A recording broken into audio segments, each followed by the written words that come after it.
أشهد أن لا إله إلا الله وحده لا شريك له إياه نعبده وإياه نستعين وأشهد أن محمدا عبده ورسوله المبعوث رحمة للعالمين اللهم صل على سيد المرسلين محمد وعلى آله وصحبه أجمعين أما بعد قال تعالى في كتابه الكريم أعوذ بالله السميع العليم من الشيطان الرجيم حتى إذا جاء أحدكم الموت قال رب ارجعون لعلي أعمل صالحا فيما ترك كلا إنها كلمة هو قائلها ومن ورائهم برزخ إلى يوم يبعثون قال النبي صلى الله عليه وسلم أكثر ذكر هادم اللذات يعني الموت وقال النبي صلى الله عليه وسلم نعمتان مغبون فيهما كثير من الناس الصحة والفراغ. Alhamdulillah Bapak Ibu sekalian yang sama-sama tentu berharap pahala terbaik dari Allah Subhanahu wa taala. Nikmatani, dua nikmat yang kata Nabi sallallahu alaihi wasallam menjadi nikmatani magbunun, menjadi dua nikmat yang paling sering disia-siakan, dilalaikan katsirun minanas oleh kebanyakan manusia adalah as-sihhatu wal faragh, kesehatan dan kesempatan. Banyak yang sehat tidak sempat ya. Banyak yang sehat tapi tidak sempat. Tidak sempat ke masjid, tidak sempat baca Quran, tidak sempat, terus saja tidak sempat. Di kampung saya mah Pak, Bu, masih ayah bersahutan ya, aki-aki. Eling eling umat muslimin muslimat, hayu urang berjamaah salat subuh. Enggak subuh teh ramai bersahutan di kampung saya di Cimenyan ya. Saya tinggal di sebelum perbatasan lah, perbatasan Cimenyan ke atas di gunung ya, di gunung. Dan itu sudah belasan tahun data teh belasan tahun, tapi yang dipanggilnya tidak merasa terpanggil ya. Eling eling umat eling eling eling eling umat eling eling.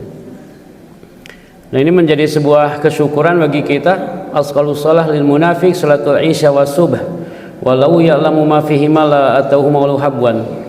Kalau seandainya orang-orang tahu, kata Nabi ini, dua sholat yang paling berat dilakukan oleh orang-orang munafik adalah sholat isya dan subuh. Walau ya'lamu ma fihi ma la atauhuma walau habwan. Kalau seandainya orang-orang tahu tentang apa yang Allah janjikan di dalam dua sholat itu, maka la atauhuma walau habwan, niscaya mereka akan mendatangi kedua sholat itu walau habwan, walaupun harus merangkak, menjadi sebuah pendorong ya bagi kita semua. Di antara nikmat-nikmat yang Allah titipkan kepada kita, dan nikmat yang berikutnya adalah al-faragh, nikmat kesempatan hidup lagi, berRamadan lagi. Bahkan dikatakan, kata Nabi, kalau seandainya ada orang diberikan hidup, pasti dia minta ya untuk berada di bulan Ramadan walaupun hanya sehari saja. Dan kita sudah Ramadan yang kalau harinya berapa sekarang? 18. Berarti lebaran tinggal 11 hari lagi ya. Tinggal sebentar lagi Pak ya. Berakhir Ramadan ini. Sedangkan kalau mengamalkan Ramadan, kita sudah Ramadan ke berapa puluh kali Pak? Kalau kita rata-rata usia ini berapa? 50 ya Pak? 50 lah ya. 50 dikurangi 10 tahun usia balik, berarti sudah 50 kali kita melaksanakan Ramadan. Sedangkan Nabi cuma 9 kali. Kalau kita sudah puluhan kali. Apakah Ramadan kita menjadi Ramadan yang seperti disampaikan oleh Nabi Shallallahu Alaihi Wasallam? Man shoma ramadhana imanan wa ihtisaban ghufira lahu ma taqaddama min dzambih. Barang siapa yang berpuasa di bulan Ramadan penuh dengan keimanan, wahtisaban, dan berharap pahala dari Allah, maka Allah akan mengampunkan dosa-dosanya yang telah lalu. Judul kita hari ini hadirin, Rihlatun ila daril akhirah. Rihlah, perjalanan, ila daril akhirah, menuju negeri akhirat. Sebuah materi yang mungkin jarang sekali dibahas ya di masjid-masjid ya, di kajian-kajian. Satu materi yang sangat penting, memahami bagaimana proses perjalanan panjang kita ya menuju tempat akhir yang abadi yang akan kita tinggal, karena dunia ini hanya tempat singgah. Kita akan bercerita tentang bagaimana proses dahsyatnya satu masa yang datang kepada kita yang disebut dengan sakratul maut. Berawal dari perjalanan hidup saya di usia 55 tahun sekarang. April ini saya 55 tahun. Jadi masih muda ya, masih muda. 30 tahunnya saya pakai untuk ngurus jenazah. Sudah hampir 4.500 mayat yang saya sudah urus. Dari berbagai mayat ya. Anu barolong ya, anu tenggelam, anu busuk. Ada yang HIV, AIDS, ada yang COVID.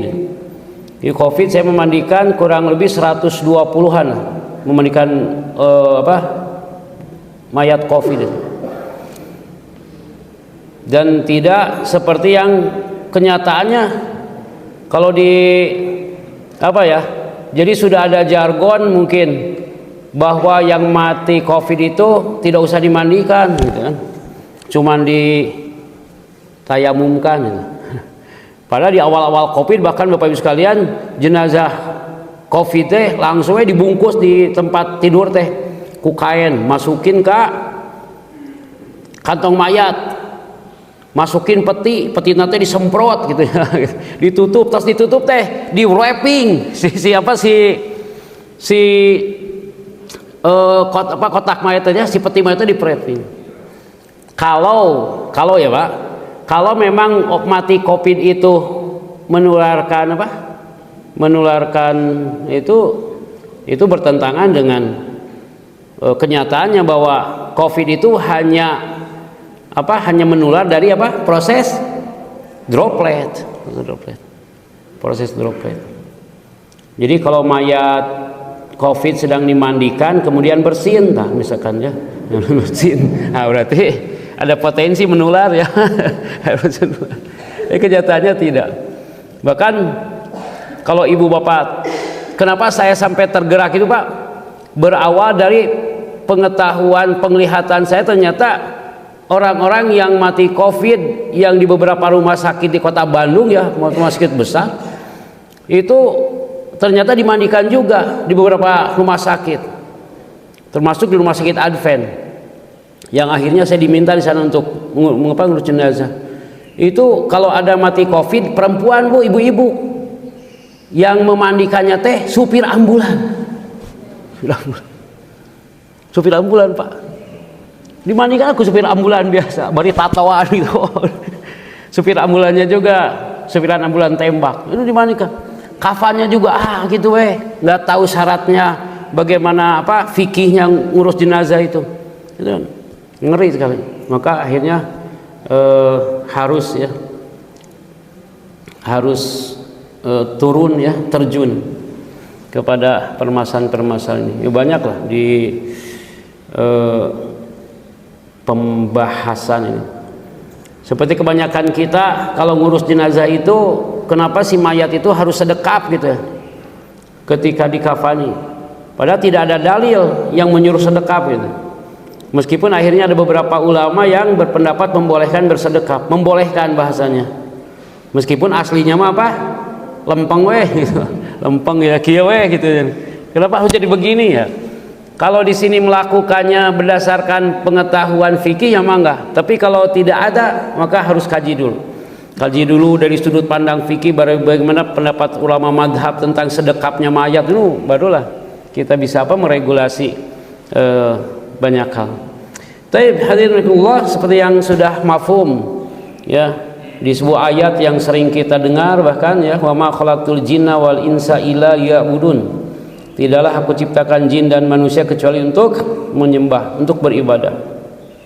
Di mana dalam kaidah fikih itu sesuatu itu disebut ibadah ketika memenuhi kaidah fa in taharraka ila ma yuwafiqus syariah sama ibadah au sama ta'ah. Jika gerak tubuhmu, gerak badanmu berkesesuaian dengan syariat, maka sama ibadah, maka disebutlah ibadah, disebutlah ketaatan.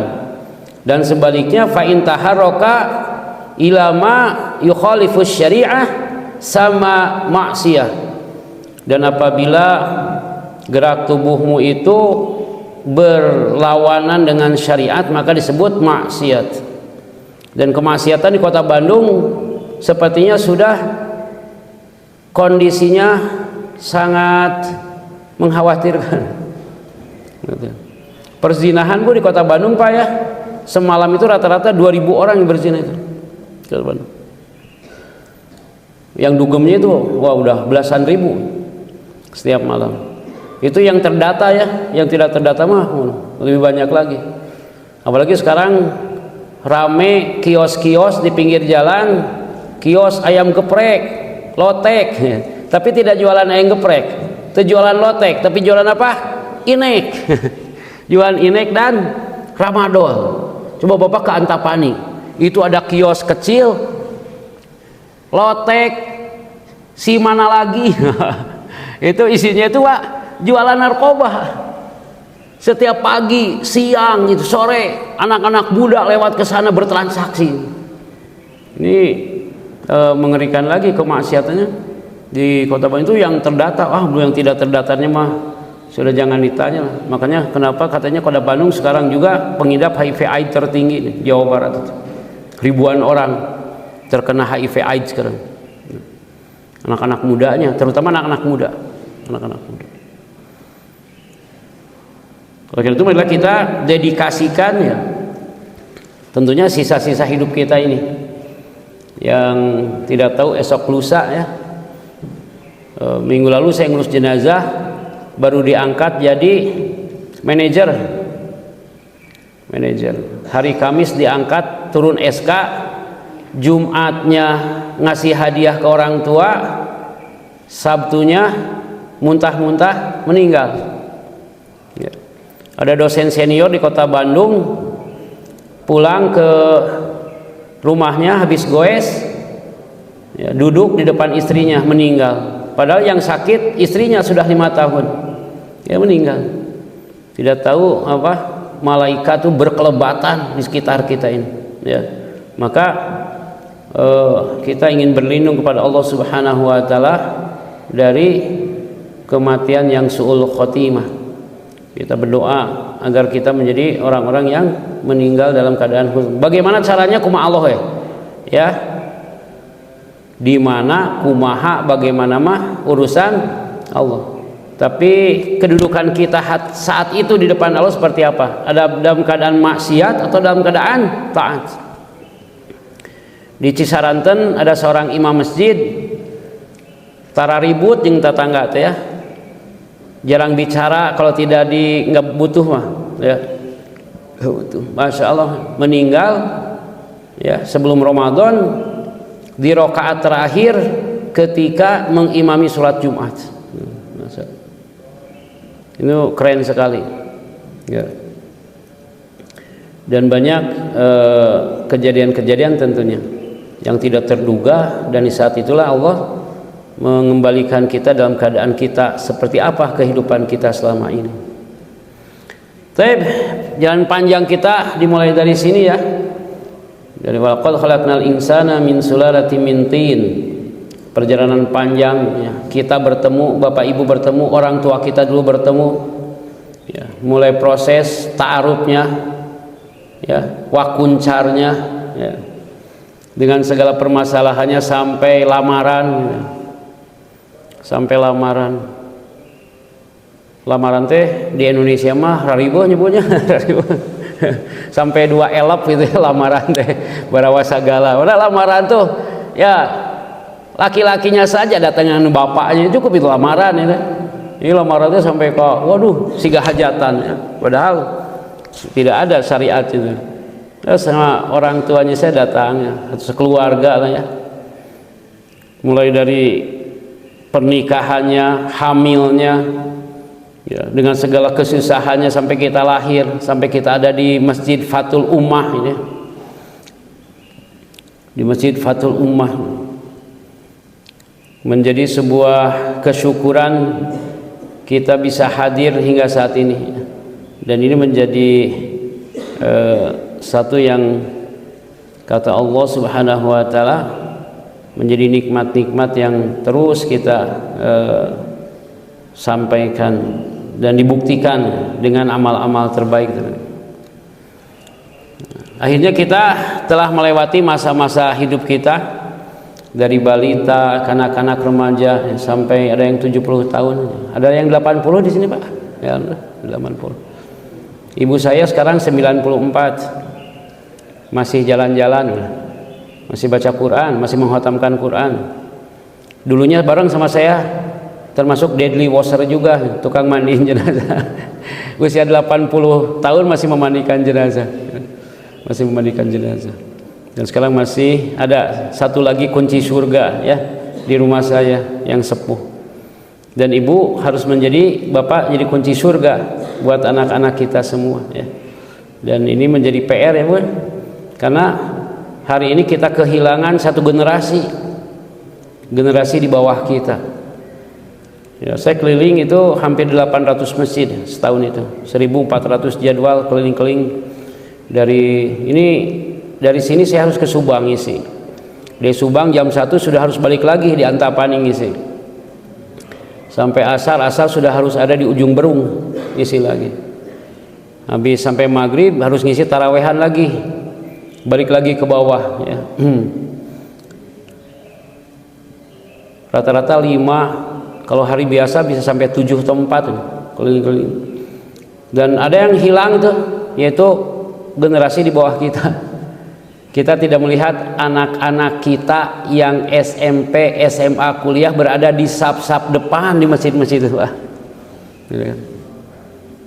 Atau minimal di saf kedua gitu.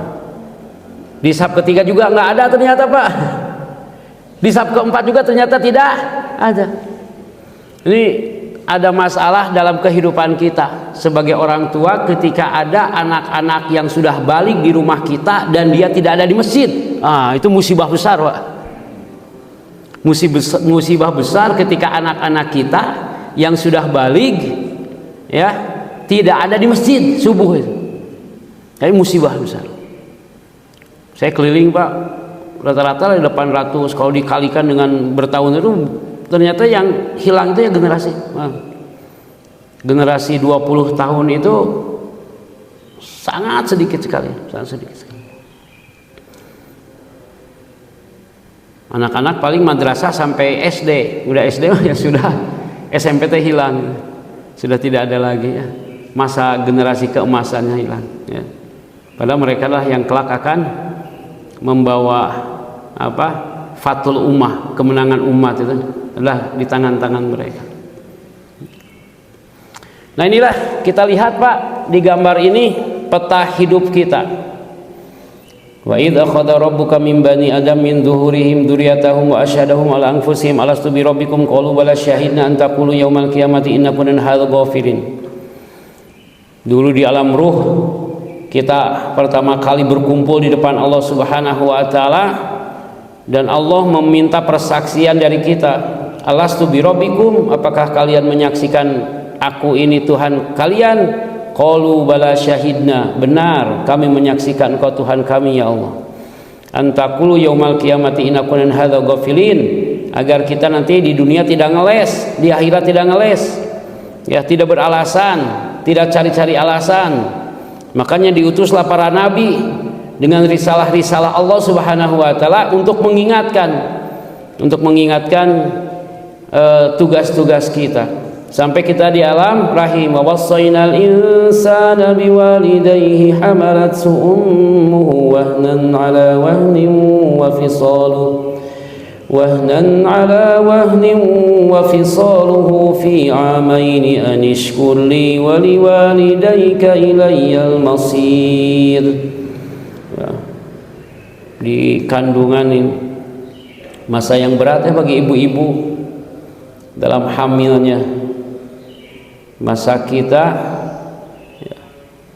yang akhirnya berada di sini di alam dunia ini. I'lamu annamal hayatud dunya la'ibun wa lahu wa zinatun wa tafakhurun bainakum wa takathurun fil amwali wal aulad kamathali ghaisin 'ajabal kuffara nabatuhu thumma yahiju fatarahu musfarran thumma yakunu hutama ila akhir.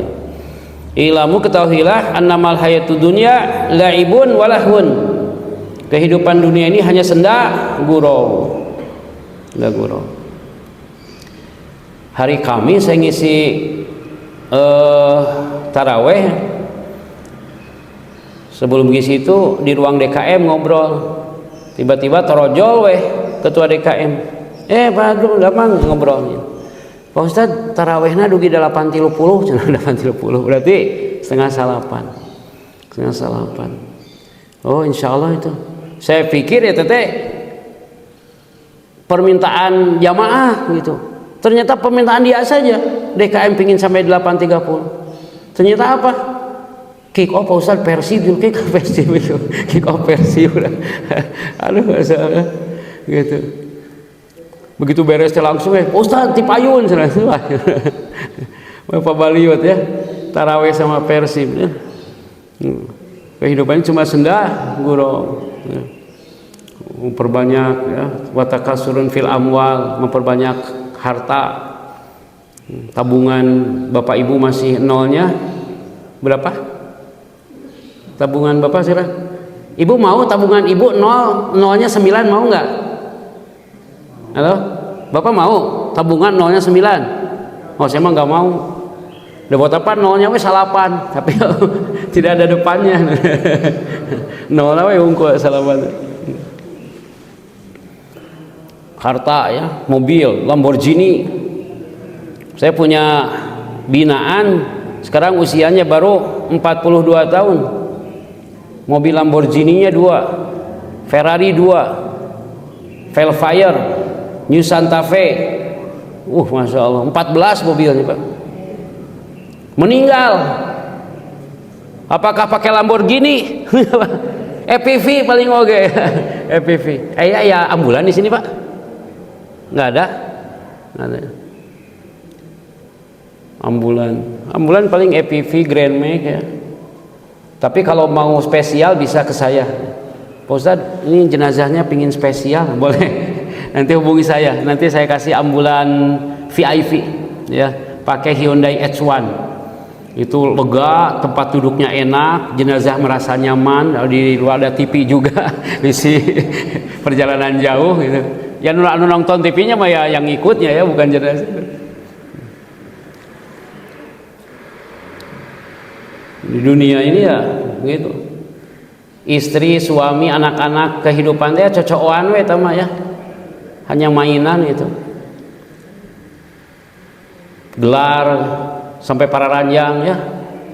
Profesor, doktor, kiai haji, dadang, mulawarman, SPD, MPD, MSc, MCK, panjang juga.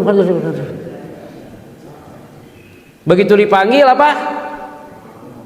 Summa innakum lamayitun, cuman disebut mayit. Pernah nggak menyolatkan jenazah di sini disebut namanya? Kapan jenazah dimandikan? Kapan jenazah disolatkan? Nggak ada. Kapan Profesor Doktor Kiai Haji dan Mulawarman SPD dimandikan? Nggak ada. Cuman mayit tuh. Ya. Nama kita cuma dikenang apa? Sebagai mayit. Mayit. Saya memandikan jenazah itu Pak sampai jenderal bintang 3 gitu. Jenderal bintang 3. Bahkan 1 minggu saya berturut-turut memandikan perwira, brigjen seorang, maijen 2an. Itu ya pangkat nggak ada apa-apa. Mandiin perwira polisi, mandiin kepala dinas, mandiin direktur bank, sama semuanya. Tidak ada perlakuan khusus. Ini perlakuan khusus gitu. Karena ini jenazahnya jenderal, minyak wanginya pakai Jaguar Fiction gitu. Hari ini mah cenah ini mah OB ku minyak nyong-nyong we gitu ya. Putih duyung enggak. Sama. Semuanya sama.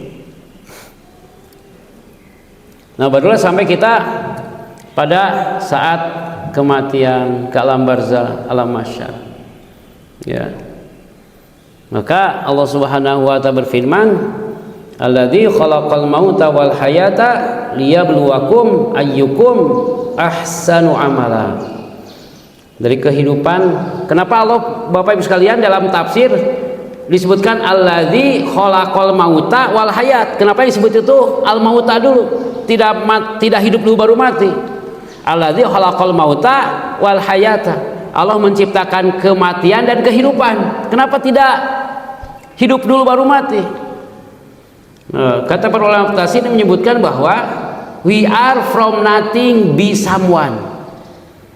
Ya, kita dari seseorang yang tidak ada apa-apanya, bukan siapa-siapa, sampai akhirnya jadi manusia, jadi orang gitu. Ya, ada yang jadi ini, jadi itu. Dulu mah kita bahkan tidak bawa kain, punya rumah sampai mewah, lega. Ya. Rumahnya agrong. Tapi bagi Allah tidak ada apa-apanya, karena Allah menginginkan inna akramakum indallahi atqakum. Yang paling mulia di sisi kalian adalah orang yang paling bertakwa. Tidak ada ya kebanggaan di depan Allah gara-gara harta, tidak ada. Ya. Tapi dengan kebaikan. Kalau kita hari ini sudah khatam Quran, ibu-ibu sudah khatam ya biasanya hari ke-15 ya. Karena hari 16 ke sana itu persiapan dress code ya, ngaput ya, acuk ya. Ini dress code-nya meniribuh Bu. Kemarin saya ngisi pengajian, ibu-ibu terus dress code. Wah, selalu serian siap, mohon Pak Ustaz. Dress code kanggo foto keluarga engke lebaran. Dulu tahun 2022 teh ya hejo sage. 2023 warna kaki. 2024 itu pastel ya. 2025 itu warna biru, aina hidung rencana nanti ya, hidung ya. Karena berkabung ya, ekonomi kita sedang repot ya. Kain hidung lah ya, kain hidung. Siapa yang terbaik? Di luar sana ada orang yang sudah hafal Quran. Di luar sana sekarang ada yang sudah 5 kali khatam Quran. Anak-anak pesantren sekarang sudah setiap 3 hari khatam Quran. Ada anggota dewan di kota Bandung seharinya sibuk Pak Bu, warawiri dari gang ke gang, dari rumah ke rumah, dari dinas ke dinas, keliling-keliling, dari berangkat pagi, subuh pulang malam itu. Masya Allah, sehari ngajinya berapa? 10 juz. Anggota dewan 10 juz. Nah, maka anggota dewan kemakmuran masjid harus 12 juz. Anggota dewan kemakmuran masjid harus lebih banyak. 10 juz. Masya Allah. Sekarang saya lagi membina 28 aki-aki hijrah. Kalau pemuda hijrah mah ada, ya itu ada inilah ya, ada anak-anak muda. Saya ngurus 28 aki-aki hijrah yang dulunya para konglomerat di Indonesia. Ada direktur, mantan dirut ya, dirut ada tangan kanannya Tommy Soeharto ya, yang sekarang tinggal di Bandung. Mobilnya berapa? 32.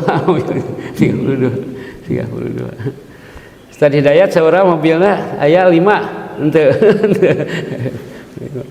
Ada 32. Kamu lihat Pak, usia 50 tahun masih gini. Usia 50 tahun masih minum. Masih dugem. Sekarang tahun kelima hijrah. Ya. Dan sekarang di tahun kelima sehari-harinya sudah bisa baca Quran 5 juz sehari di hari biasa. Ya, Masya Allah. Sholatnya sudah di masjid, bahkan ada sebagian sudah jadi pengurus masjid sekarang. Ya, karena banyak uang ya jadi bendahara ada gitu.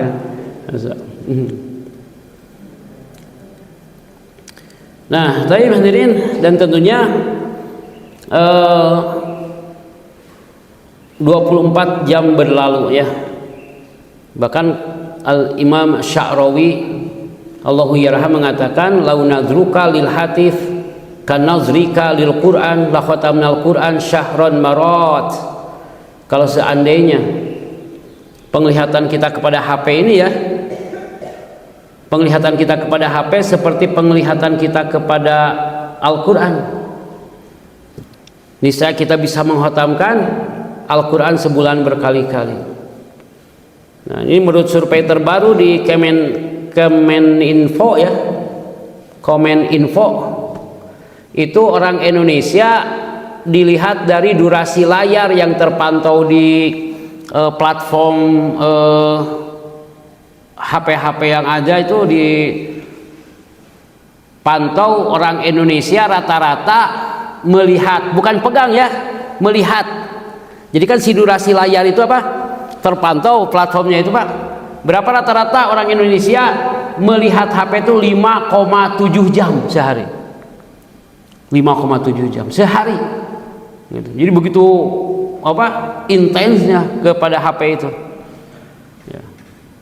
Kecuali anu jualan ya, ada anu jualan mungkin memang jualan TikTok mah juga apa? Harus online terus.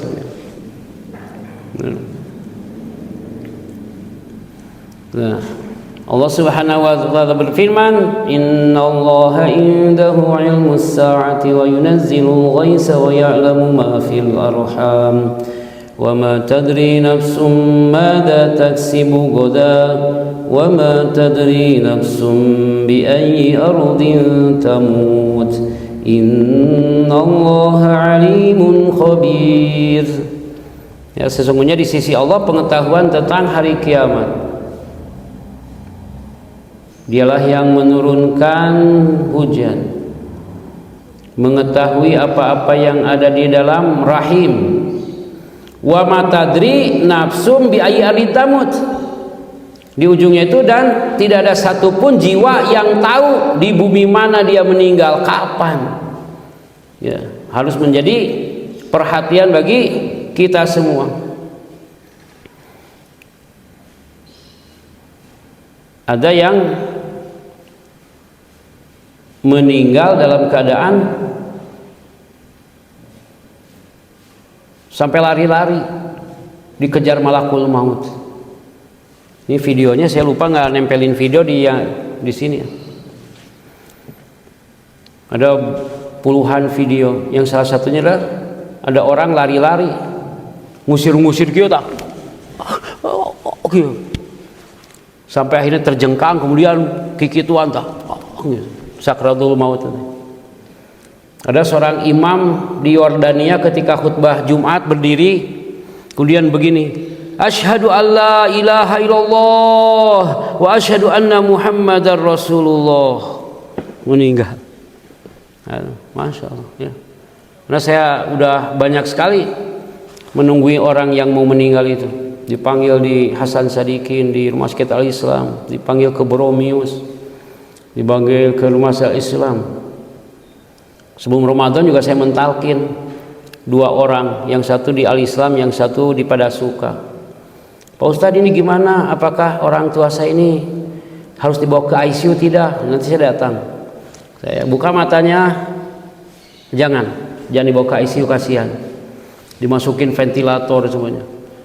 ICU itu bagi orang-orang yang sudah sakit parah dan tidak sadar kemudian ke ICU, ya biasanya mah hanya memastikan kematian aja gitu. 1:100. Satu itu memang dalam keadaan cuman ungap atau apa, dalam keadaan darurat masuk ke ICU. Nah, itu ada kemungkinan apa? Sembuh. Tapi sisanya mah nggak ada. Kalau sudah koma ke ICU, ujung-ujungnya pasti mati, pasti meninggal. Maka ibu bisa melihat dulu matanya dibuka, bapak, wah ini mah sudah apa? Sudah tidak usah dibawa ke ICU. Karena saya sering ke rumah sakit udah 20 tahun kalau ke rumah sakit itu bolak-balik ngobrol dengan para orang-orang yang di ICU gitu sambil nunggu itu ya kelihatan. Orang dokter ICU itu tahu ini teh sudah nggak punya apa kesempatan. Tapi proses apa? Proses medis harus dilakukan, prosedur itu harus dilakukan. Ya. Biasanya kalau dokter itu suka mijit gini ya Bu, nah ini nih, digini sama tangan ini. Kalau si dada ini si saraf di sini itu apa? Masih, nah gitu. Lagi koma, kemudian di teh ada gitu lah. Nah berarti ini ternyata di gini teh masih tidak kuat. Tapi sama dokter sama ini nih, ke dokter teh nggak gerak. Nah berarti sudah apa? Harus ke ICU. Nah sekarang coba aja Bapak sok ini. Kalau Bapak nggak sakit, nah berarti Bapak ke ICU. Harus ke ICU ya Pak. Hati-hati. Ya saya diajari bagaimana mata-mata yang sudah Pak kelihatan si pupilnya itu ya sudah tidak ada kesempatan untuk apa? Untuk panjang gitu. Ya sudah diajari. Ini kemarin Pak Ustadz ini gimana? Coba lihat matanya dipangku. Innalillahi berat ini. Talkin saja. Lakinu mautakum la ilaha illallah. Talkinkan orang la ilaha illallah, la ilaha illallah. Meninggal. Di rumah sakit Al-Islam ada bapak usia 70 tahun tiba-tiba koma 2 hari. Tidak bergerak di kieu-kieu ya. Di kieu-kieu, ku dokter di kieu juga masuk ICU. Saya panggil ke sana. Pak Ustadz, tolong bapak saya datang ke sana. Dilihat matanya, dilihat dari napasnya, udah gini nih. Nah, gitu. Ibu nanti kalau bapak di rumah gini Bu, nah itu talkin ku ibu. La ilaha illallah. Pasti si bapak nanggal, ini si mama udah main la ilaha illallah wae. Dan luar biasa saat itu Bu, Pak, saya mengamalkan satu hadis dari Ibnu Hibban. Apa hadis sahih ini? Iqra'u Yasin ala mautakum, bacakan Yasin ala mautakum. Bacakan Yasin kepada yang mau meninggal. Kata Imam Syafi'i rahimahullah, hadis ini berbicara tentang al-muhtador, orang yang didatangi malakul maut, bukan orang yang sudah mati. Jadi prakteknya membaca Yasin itu bukan kepada orang yang mati. Keliru itu. Karena hadisnya itu Iqra'u Yasin ala mautakum, bacakan Yasin teh kepada mautakum, itu bukan orang yang mati mautakum itu. Tapi siapa? Al-muhtador, orang yang didatangi malakul maut. Itu 2 hari nggak gerak ini Bu, saya bacakan Yasin wal Qur'anil Hakim innaka laminal mursalin. Tiba-tiba tangannya ke atas maut. Si Pak Ustadz dibacakan Yasin jadi apa? Maut bukan, memang udah jadwal. Apa kata dalam kitab Kaifa Tagsilu Maitan Tatbiqiyah wa itu ketika dibacakan Yasin itu asallahu ayukhaffifa inda khuruji ruhihi. Mudah-mudahan Allah memudahkan keluar apa? Ruhnya. Itu. Bahkan para ulama-ulama salafi yang disebut salafi ya, yang berkiblat kepada Imam Ahmad bin Hanbal seperti Syekh bin Baz, Syekh Utsaimin itu termasuk yang apa? Menyarankan, membolehkan membacakan Yasin ketika orang yang sedang apa? Sakit keras. Ya. Jadi bukan sudah mati, bacakan. Atau sudah gorgoroh, ya.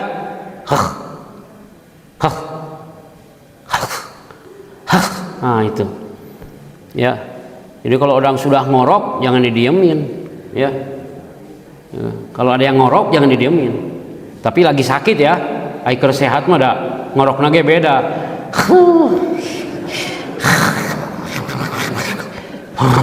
Nah itu mantong, tong ditalkin itu. Itu memang ker ya, kertibra. Beda ngoroknya, gorgoroh namanya teh, ya, gorgoroh. Nabi SAW bersabda, ini saya sampai jam berapa Pak? Sampai jam 6 ya? Oh, udah jam 6 atuh, Pak. Sudah berarti ya. Ya. Oh, sampai bunyi. Oh, gitu. Ya, sudahlah.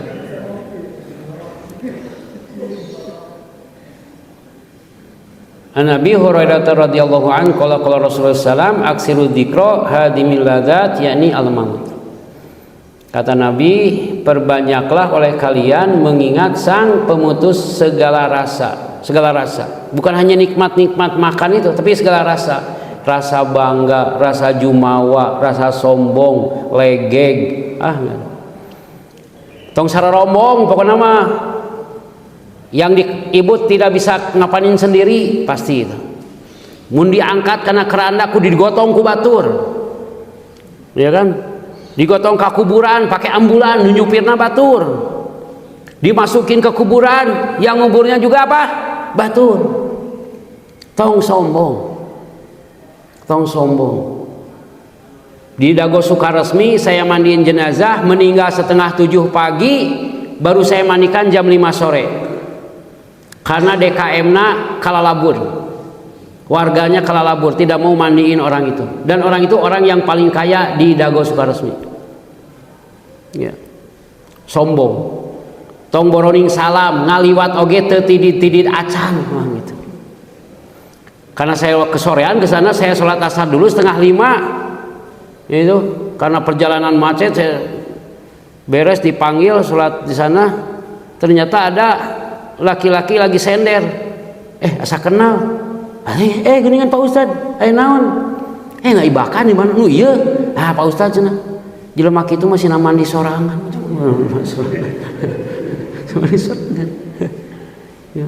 Saya mandiin cuma dengan istrinya. Saya mandiin dengan istrinya berdua. Nggak ada yang bantuin. Dikira apa? Mobil Palisade seharga 1,2 M teh bisa menolongnya. Palisade. Mobilnya itu ada 4 ya.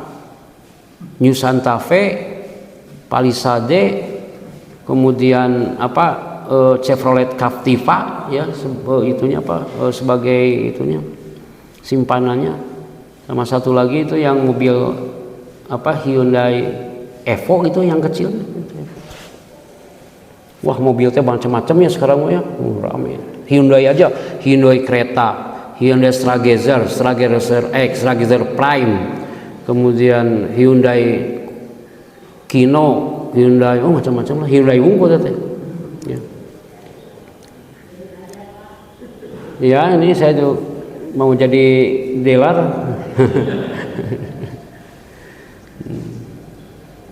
Nah, terakhir.